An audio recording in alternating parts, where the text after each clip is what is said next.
Ini kesetaraan awal yang sudah dilemparkan Al-Quran di tengah kehidupan umat manusia. Bayangkan, bahasa yang selama ini sudah terpakai itu disikat habis, disapu oleh Quran demi membela hak kemuliaan seorang wanita, bahwa wanita dan suami itu memiliki kedudukan yang setara. Yang terjadi dalam kehidupan kita justru, umumnya, kalau ada sesuatu kekurangan pada pasangannya, wer-weran cerita ke orang lain. Terutama di dunia itu dah, ada kekurangan istrinya, ceritakan di luar. Sehingga menjadi berita besar. Kata Nabi, itu seburuk-buruk manusia.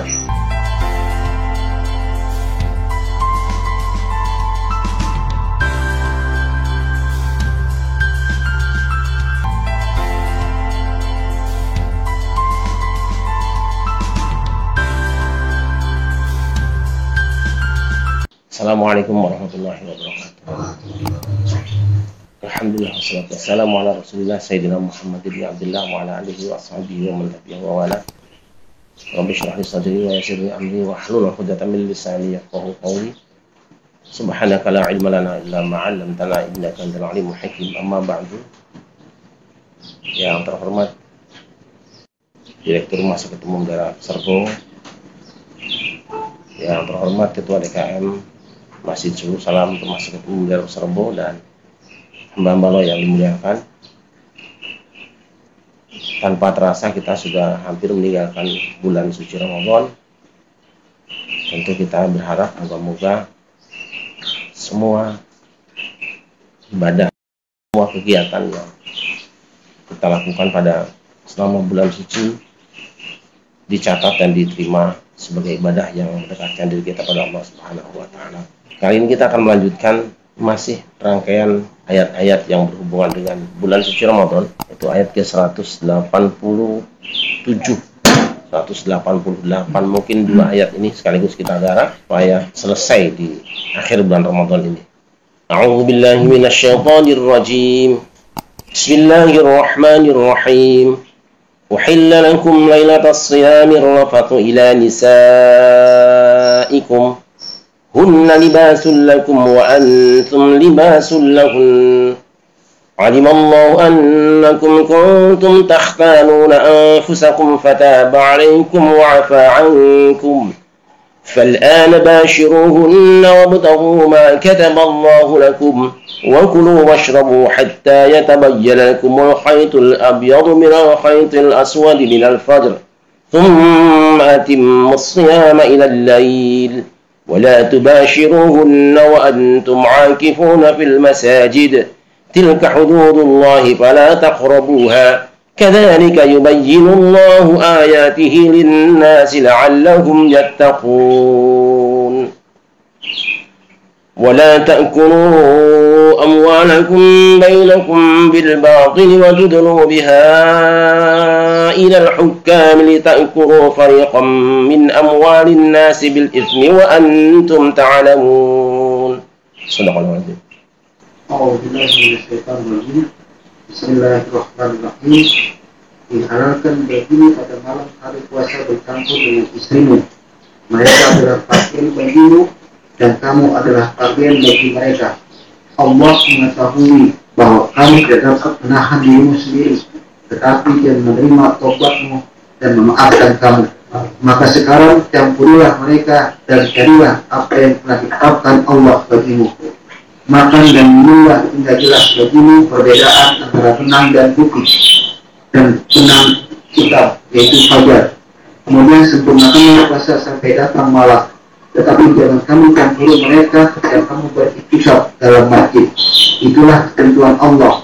Maka janganlah kamu mendekatinya. Demikianlah Allah menerangkan ayat-ayatnya kepada manusia agar mereka bertakwa. Maka kamu dengan jalan yang batil, dan janganlah kamu membuat dengan harta itu pada para hakim dengan maksud agar kamu dapat memakan sebagian harta orang lain dengan jalan dosa. Padahal kamu mengetahui. Shallallahul alaihi. Satu keterangan menyebutkan bahwa para sahabat Nabi beranggapan apabila malam hari bulan suci Ramadan, setelah mereka berbuka puasa, boleh makan, boleh minum, Tetapi apabila sudah tidur, ada anggapan bangun tidur sudah tidak boleh makan minum lagi. Jadi kalau misalnya tidurnya ba'da isya, kemudian bangun jam 12 malam, anggapan mereka sudah tidak boleh makan minum lagi. Sampai terjadi salah seorang yang karena capek bekerja keras, kemudian malam harinya ketiduran, bangun tidak makan sampai besoknya, lenger dia. Maka turunlah ayat ini, yaitu pada kalimat fakulu washrabu hatta yatabayyana lakumul khaytul abyadu minal khaytil aswadi minal fajr. Satu. Yang kedua menyebutkan bahwa pernah puasa dulu itu apabila sudah bangun tidur orang tidak boleh lagi melakukan hubungan badan. Ya seperti itu. Tiba-tiba ada yang karena tidak kuat bangun malam terjadi. Nah itu merepotkan para sahabat Nabi. Maka datanglah hukum yang baru yang mengatakan uhilla lakum lailatas siyamir rafatsu ila nisaikum. Ada juga pendapat atau keterangan sabab nuzul yang mengatakan bahwa teks uhilla lakum lailatas siyamir rafatsu ila nisaikum itu tidak begitu hubungannya. Itu hanya anggapan para sahabat Nabi, menganggap bahwa apabila telah bangun tidur atau tengah malam kemudian melakukan hubungan badan itu batal puasanya. Ada anggapan seperti itu. Maka ayat ini merespon uhilla lakum, dihalalkan untuk kamu semua. Jadi sebetulnya tidak ada yang melanggar, cuma anggapan sahabat Nabi khawatir karena melakukan hubungan badan sama dengan makan dan minum setelah tidur dianggap sebagai batal puasanya. Lalu ayat merespon ini. Nah, inilah paling tidak 3 sabab nuzul yang bisa dihubungkan dengan ayat ini. Uhilla artinya dihalalkan. Lawan halal adalah haram, hurrima. Apa yang dihalalkan? Ar-rafathu ila nisaikum. Rafas di sini diartikan dengan berhubungan suami istri. Dihalalkan bagi kamu semua berhubungan suami istri lailatas siyam pada malam bulan puasa. Fahamnya, mafhumnya, jika malam hari dihalalkan, maka siang hari diharamkan. Artinya membatalkan puasa. Selama masih disebut dengan malam lailatas siyam, maka boleh. Nanti di belakang ayat ini kita akan sabit-sabit yang dimaksud dengan malam dan batasannya sampai mana. Boleh berhubungan suami istri di malam bulan puasa sepanjang masih disebut lailah, malam. Hunna libasul lakum wa antum libasul lahun. Ini gambarannya sangat indah yang sudah sering saya sampaikan juga. Istri-istri kamu itu adalah pakaian bagi kamu dan kamu juga pakaian bagi istri kamu. Orang kan butuh dengan pakaian. Saat dia membutuhkannya, maka tidak ada orang yang boleh melarangnya. Wong pakaian sendiri. Yang tidak boleh itu kalau menggunakan pakaian orang lain tanpa izin pemiliknya. Dalam pengertian dia sudah berstatus tidak dipakai sama yang punya gitu loh. Udah gampangnya gitu aja. Kalau yang punya sudah tidak memakai dan sudah dihibahkan, sudah diinfakkan, diberikan, boleh. Tapi selama masih milik dia, kita tidak boleh menggunakannya. Kita boleh menggunakan pakaian sendiri. Gambaran yang sangat indah sebetulnya dengan menggunakan istilah pakaian ini. Ini kesetaraan antara suami dan istri. Ada yang menarik di dalam Al-Quran beda dengan bahasa Arab. Dalam bahasa Arab sehari-hari namanya istri itu beda dengan suami. Suami itu zaujun, tapi istri zaujatun. Ada taknya. Tapi di dalam Al-Quran tidak ada itu. Zaujun suami, zaujun istri. Untuk menyebut suami, zaujun. Untuk menyebut istri juga zaujun. Itu kesetaraan sebetulnya. Kalau kita dalam bahasa Arab biasanya ada yang membedakan. Laki-laki beriman namanya mukmin. Kalau perempuan mukminatun. Mukminat. Ada taknya ini. Sekarang muslim. Laki-laki. Kalau perempuan muslimah. Muslimatun. Mestinya dan memang itu yang berlaku. Suami adalah zaujun. Kalau istri zaujatun. Ini ada taknya nih. Ini suami. Ini adalah istri. Pasangan dalam bentuk laki-laki namanya zaujun, suami. Pasangan penggenap dalam bentuk perempuan zaujatun. Tetapi di dalam Al-Quran tidak ada. Suami ya zaujun, istri juga zaujun. Namanya azwaj. Ini kesetaraan awal yang sudah dilemparkan Al-Quran di tengah kehidupan umat manusia. Bayangkan, bahasa yang selama ini sudah terpakai itu disikat habis, disapu oleh Quran demi membela hak kemuliaan seorang wanita, bahwa wanita dan suami itu memiliki kedudukan yang setara. Ini ya, Nah, kemudian di sini hunna libasul lakum. Istri itu libasul lakum. Pakaian buat kamu. Suami juga libasul lakum. Lahunna. Istri kamu pakaian untuk kamu dan kamu juga pakaian istrimu. Tidak kemudian istrimu pakaian kamu dan kamu yang makainya, tidak begitu. Betapa Islam tidak mau menggunakan istilah itu. Betapa kesetaraan tetap dijaga, perasaan dijaga. Seimbang. Apa sih fungsi pakaian? Kalau kita baca Quran, libasayyuwari sawatikum warisha. Lihat di Quran di dalam surah Al-A'raf, yang namanya pakaian itu apa? Yuwari sawatikum warisha. Risha. Untuk menutupi aurat kamu, auratmu, dan perhiasan, mempercantik. Sekurang-kurangnya ini. Masya Allah. Menggambarkan suami dan istri, dua. Satu, penutup aurat. Yang kedua, perhiasan. Kalau itu berarti, suami, istri, sama-sama penjaga kehormatan pasangannya. Suami manapun pasti punya kekurangan, punya celah, punya cacat, punya kelemahan. Orang pertama yang wajib menutupi celah itu adalah istrinya. Dan sedapat mungkin celah itu tidak jebol sehingga terlihat dari luar. Istri manapun pasti punya kelemahan, punya kekurangan. Di balik cantiknya, di balik ininya pasti ada kekurangannya. Yang wajib menutupi celah dan kekurangan itu adalah suaminya. Jangan sampai kemudian justru orang tidak tahu menjadi tahu. Itu namanya pakaian sudah robek. Perhatikan sini. Tutup celahnya. Jaga kekurangannya. Caranya gimana? Banyak.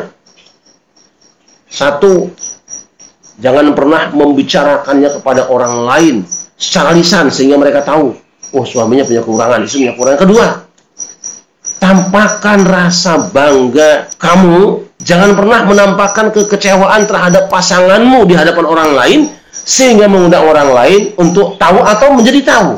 Wah, ini angel lagi, susah ini. Yang terjadi dalam kehidupan kita justru, umumnya. Kalau ada sesuatu kekurangan pada pasangannya, wer-weran cerita ke orang lain. Terutama di dunia itu dah. Ada kekurangan istrinya, ceritakan di luar. Sehingga menjadi berita besar. Kata Nabi, itu seburuk-buruk manusia. Ya, seburuk manusia. Alladzi, suami istri, sudah berhubungan suami istri, tapi yansyur sirruhan nas. Menebarkan rahasia kekurangan pasangannya atau suami istrinya kepada umat manusia, pada orang banyak. Itu syarrun nas, termasuk seburuk-buruk manusia. Masya Allah. Sekarang kan bukan berita bukan berita yang aneh lagi. Setiap hari orang bercerita tentang keburukan pasangannya kan, cerita. Bahagianya waktu baru-barunya Masya Allah terbuka sampai yang kecil-kecil diceritain semuanya. Sudah tidak punya rasa malu kita ini. Pasangan waktu kawin itu nggak punya rasa malu. Berpelukan di hadapan orang banyak dalam artian yang begitulah. Bukan jelek ya, artinya boleh berpelukan, boleh sama pasangannya kok. Tapi betapa dia tampakkan kegembiraan yang luar biasa, habis-habisan. Bercerita juga tentang, wah ini macam-macam. Begitu ada celah, dia tidak lagi merasa risih. Menceritakan pasangan bahagianya, seolah-olah dia menjadi musuhnya yang harus dibunuh. Dibully habis-habisan. Nah yang kedua, warisha. Suami istri itu adalah penghias. Apa artinya sih? Orang yang namanya hiasan itu pasti kan kita senang lihat yang indah-indah itu. Si pembeli hiasan itu senang, dan ketika dipakai orang nyawang itu jadi indah. Artinya apa? Artinya seorang istri itu harus membuat suami menjadi lebih terhormat di hadapan orang lain. Didandani, dipantes-pantesi gitu loh. Supaya suaminya kelihatan indah, jangan disepodohin.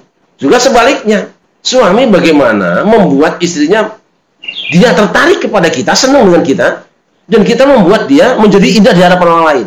Jadi kalau istilah saya itu, namanya pakaian itu ya sedap dipandang, enak disandang, serasi kata orang. Dilihat suaminya nyenengin, dilihat istrinya nyenengin. Jangan sampai sebaliknya. Bosan melihat laki, lihat bini. Anu gitu. Ada orang yang lebih senang lihat bini orang daripada bini sendiri.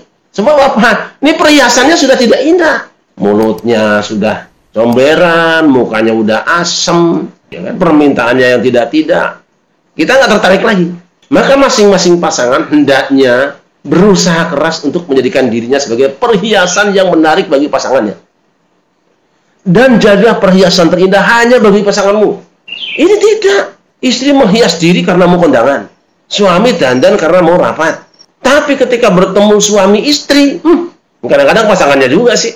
Saya pakai apa ya, Mas? Lu Mas, sarung aja udah lah. Yang penting mau baju rapat lah. Nggak usah dandan aja, Mas. Emang lu pasti laku? Lah, saya kata hancur. Jadi, buat bagaimana suami berusaha supaya nampak indah di mata istrinya, baik tutur katanya, ucapannya maupun yang lainnya, tindakan. Istri juga sama. Jika engkau punya keindahan, persembahkan keindahan itu pada pasanganmu. Jika engkau ingin menghias diri, tanya apakah rela pasanganmu. Karena ada suami-suami yang inginnya istrinya itu meling terus mukanya. Tapi ada suami yang tidak suka dengan itu. Aku mau yang original saja. Lakukan itu. Jangan bantah. Mas, orang lain juga udah pada di operasi plastik. Masa aku gini-gini aja? Tapi aku maunya kamu yang seperti ini. Karena aku bertemu dengan kamu, kulitmu yang ini. Taati suamimu. Temanku itu udah mukanya itu udah meling. Kayak apa? Kilau, kinclong. Dah. Tanya suamimu, kau suka nggak wajahku seperti ini, Mas? Enggak. Jadi, stop. Tapi ada juga laki yang sibuk tiap hari. Mah, ke salon biar kinclong dikitnya apa? Tarik hidungnya dah, biar panjang dikit. Apa yang membuat suamimu makin tertarik tiap hari adakan? Mungkin dia senang hari ini dengan cantikmu. Seiring pertambahan usia, bukan cantiknya lagi. Karena bagaimanapun juga, cantik itu ada batas waktunya. Ketika berakhir ketertarikan pada kecantikanmu, cari kira-kira apa yang membuat dia tertarik dengan dirimu. Syukur-syukur tambah tertarik dan bahagia dengan kamu. Iya kan? Waktu muda tertarik karena kecantikannya. Tua karena kebaikannya. Makin tua karena kesabarannya. Nah itu kan? Karena makin tua, fasilitas yang membuat bahagia pasangan kita waktu muda udah hilang. Cantiknya hilang. Gagahnya hilang. Tinggal apa? Tinggal napasnya doang. Olah napasmu biar binimu seneng. Itu aja. Sama di olahraga. Masih muda silat, badminton. Tua, ya tenis meja. Makin tua, pernafasan. Sabar, yang tersisa tinggal napas kok. Tapi bagaimana pernafasanmu itu membuat tertarik pasanganmu ngaji Quran. Janganlah sudah tua nyanyi-nyanyi terus misalnya, kan suaranya udah gember, dia akan kecewa. Dia akan bilang, perasaan lu suara kamu bagus, sekarang kok jelek amat begini ya. Tidak juga penampilanmu. Karena dandan seperti apapun, kulitmu sudah tidak mendukung. Elingo. Nah itu. Jadi mari berusaha supaya bagaimana kita bisa menarik pasangan kita. Dua ya. Satu, tutupi kekurangannya, tutupi aibnya. Kedua, jadilah kau perhiasan yang membanggakan dia, sehingga ketika berada di rumah dimanapun dia akan senang. Kan beda kalau sudah tua. Kondangan ngajak bini, ngajak suami seneng kondangan. Kenapa? Merasa tambah indah. Ada kegiatan makin pede aja gitu. Ada bisnis makin semangat saja karena terhias. Jangan bikin suami malah kecil hati. Kondangan gak ngajak, gak ngajak dia mah. Norak. Kayak bajunya tinggi sebelah, malu. Bininya juga sama. Kenapa nggak ngajak laki lu? Rumah kondangan diajak, kemana diajak tuh? Pasar diajak, wisuda diajak. Dan sekarang kondangan nggak diajak. Malu gua. Dia mah asal ngeliat janda muda pengen ngeliatin mulu. Lah rusak nih. Jangan sampai terjadi. Berusaha. Nah itu ya. Boleh namanya juga. Pakaiannya dipakai. Alimallahu anakum kuntum takhtanuna anfusakum. Ini kata takhtanuna anfusakum itu. Itu tadi hubungannya dengan dua tafsir tadi. Yang pertama bahwa orang melakukan hubungan badan di saat larangan itu mengkhianati. Tapi tafsir yang kedua saya lebih menarik nih. Allah tahu bahwa kamu punya kebiasaan mengkhianati dirimu sendiri, mengkhianati dirimu sendiri. Wong butuh tapi nggak ngelakoni jadi penyakit. Allah tahu itu. malam hari kamu ingin berhubungan suami istri, seandainya dilarang, loh kamu meriang. Karena menahan syahwat juga ada dampak fisiknya dan psikisnya juga. Suami istri yang menginginkan berhubungan suami istri tidak dilayani, uring-uringan dia. Juga istri sama. Dan kemudian bisa memungkinkan dia besok selingkuh dengan yang lain. Allah tahu itu. Kamu memaksakan diri, menahan diri untuk tidak berhubungan suami istri, itu mengkhianati badanmu sendiri sebetulnya. Allah tahu itu. Seandainya kamu tidak melakukan, berarti kamu melawan keinginan badanmu. Oke, kalau begitu, lakukan saja. Tidak apa-apa malam hari. Begitu murahnya aturan Allah. Itu baca tafsir yang kedua. Fataba 'alaikum wa 'afa 'ankum. Maka Allah kembali memaafkan, memberikan tobat pada kamu dan memaafkan kamu. Fal'an. Maka sekarang basyiruhunna. Sentuhlah istrimu. Basyir itu basyar kulit, ya. Antelkeun kulit anjeun ka pamajikan anjeun. Tempel ke kulitmu nang kulit bojomu. Ini jangan tekstual, nanti kalau basyir artikan gini doang dong. Enggak. Itu bahasa yang sangat indah di Quran. Lakukanlah hubungan suami istri. Terus wabtahu ma kataballahu lakum, dan berharaplah kamu mendapatkan apa-apa yang telah ditetapkan Allah untuk kamu semua, apa? Yaitu keturunan. Itu nanti mengharap keturunan. Ada juga yang punya pikiran wabtahu ma kataballahu lakum, carilah apa yang telah ditetapkan Allah. Apa? Pahala. Puasa ada pahalanya. Berhubungan suami istri juga bukan banyak, juga ada pahalanya. Sama-sama mengundang keridhaan Allah.